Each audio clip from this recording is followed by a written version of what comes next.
आत्मा से प्यार।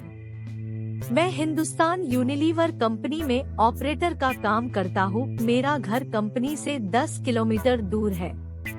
मेरे पास एक बाइक जिससे मैं अपना घर से कंपनी और कंपनी से घर का सफर पूरा करता हूँ। एक दिन ऑफिस से घर जा रहा था तो रास्ते में मुझे मेरे कॉलेज, जिसमें मैंने अपनी ग्रेजुएशन पूरी की थी, के बाहर एक लड़की दिखाई दी जो मुझे देखकर मुस्कुरा रही थी।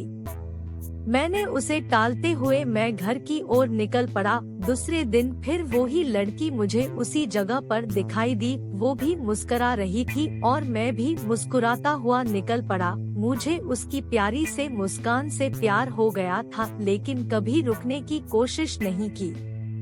वो लड़की कई दिनों तक मुझे दिखी और एक दिन वो मुझे वहाँ नहीं दिखाई दी। मैं बेचैन हो गया, लेकिन मैं उसके बारे में कुछ नहीं जानता था और ना कभी बात की थी, इसलिए उसका पता भी नहीं लगा सकता था। मैं कई दिनों तक उस लड़की के नहीं दिखने से बेचैन रहा। कई बार तो मैं कंपनी से जल्दी निकलकर उसका इंतजार भी करता, पर वो मुझे नहीं दिखी। एक दिन मेरे मोबाइल पर किसी अनजाने नंबर से फोन आया। मैंने फोन उठाया तो एक लड़की बोली।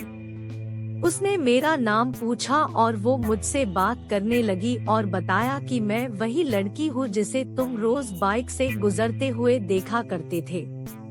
मैं अचंभित रह गया कि इसके पास मेरा नंबर कैसे आया और ये मेरे से क्यों बात कर रही है, लेकिन उसकी मीठी बातों में इतना खो गया कि ये सब बातें भूल गया। एक दिन उसने मुझे कॉलेज के बाहर मिलने के लिए बुलाया। मैं और मेरा दोस्त हम दोनों बाइक पर उससे मिलने को गए, क्योंकि कभी मैं लड़की से अकेले नहीं मिला था तो घबरा रहा था।